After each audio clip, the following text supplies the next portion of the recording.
வணக்கம். நெருப்பு தமிழன். அண்ணன் செய்த இந்த காரியம் இந்த உலகத்தில் யாரும் செய்ய முடியாதுங்க. இப்படியும் ஒரு அண்ணனா அந்த உலகத்தில் அப்படின்னு நீங்கள் ஒரு கேள்வியை கேட்டுக்கிட்டே இருக்கலாம். எப்படி ஒரு அண்ணனா? ஒரு அண்ணன் உங்களுக்காக சொத்து சுகங்களை விட்டு கொடுத்துருப்பான். ஒரு அண்ணன் உங்களுக்காக நீங்கள் ஆசைப்பட்ட எல்லா விடயங்களையும் விட்டு கொடுத்துட்டு போயிருப்பான். உங்கள் அண்ணன் உங்களுக்காக இதை கேட்டேன் அதை கேட்டேன்னு விட்டு கொடுத்துட்டு போயிருப்பான்.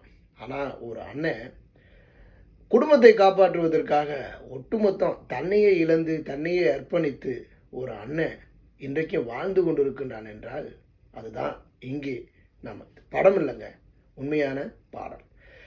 அவங்க அண்ணனா இல்லை, அதாவது ஒரு குடும்பம் தடுமாறுது, தந்தை இல்லை, ஐயோ அந்த குடும்பத்தை எப்படி காப்பாற்றணும் அப்படிங்கிற ஒரு பெரிய கேள்வி எழுது. அந்த கேள்வியில் அந்த குடும்பத்தை காப்பாற்றுவதற்காக அந்த அண்ணன் கடுமையாக போராடுறான், உழைக்கிறான், அந்த குடும்பத்தை முன்னுடுறான், தம்பியை படிக்க வைக்கிறான். தம்பிக்கு பாடல் மீது ஒரு ஆசை இருக்குது அப்படிங்கிறதுனால தம்பியை ஒரு பாடல் கற்றுக்கொள்ளக்கூடிய அளவிற்கு அவனை உருவாக்குறான். அவன் அந்த இசைக்கலைஞர் இந்த இசைக்கலைஞர்னு போய் பாட்டு கற்றுக்கிறான். அவனுக்கு மேடையாக போய் நிற்கிறான். மேடையாக போய் நின்று என் தம்பிக்கு ஒரு வாய்ப்பு கொடுங்கன்னு கேட்குறான். பாட்டு கச்சேரிகள் எல்லாம் தம்பி நமக்கு ஒரு வாய்ப்பு எங்கேயாவது கிடைக்கும், அந்த வாய்ப்பை நம்ம அண்ணனுக்கு சமர்ப்பிக்கணும் அப்படிங்கிறான். இப்படி இவ்வளவு முயற்சிகள் நடந்து கொண்டு இருக்கும்போது தம்பியையும் ஒரு டிகிரியை படிக்க வச்சு ஒரு பாடகனாக உருவாக்கணும்னு முயற்சி பண்ணி அந்த பாடகனாக கொண்டு வர்றான். அப்படி கொண்டு வந்து தம்பி பாடுறான். தம்பி பாடும்போது என்னடா ஏதோ ஒரு கிராமத்திலிருந்து வந்தவன் இப்படி ஒரு கர்நாடிக் இசைகள் நாம் கற்றுக்கொண்டு ஒருத்தன் பாடுகின்றான் அப்படின்னு சரிகமப்பா நிகழ்ச்சியில் இருக்கக்கூடிய நடுவர்கள்லாம் மிரண்டு போகிறாங்க.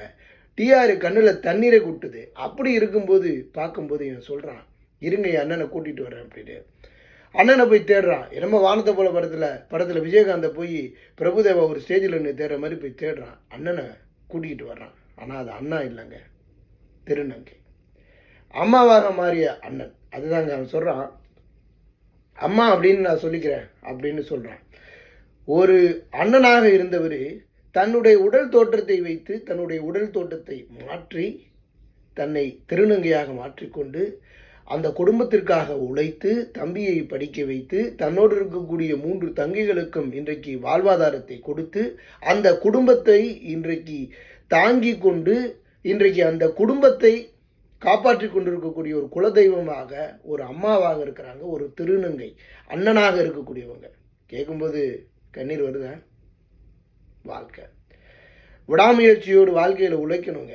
விடாமுயற்சியோடு வாழ்க்கையில் உழைக்கும்போது நிச்சயமாக ஒரு நாள் வெற்றி பெற முடியும். அந்த ஒரு நாளுக்காக போராட வேண்டும். ஒவ்வொரு இளைஞனும், ஒவ்வொரு ஏழை குடும்பத்தில் பிறந்தவனும், ஒவ்வொரு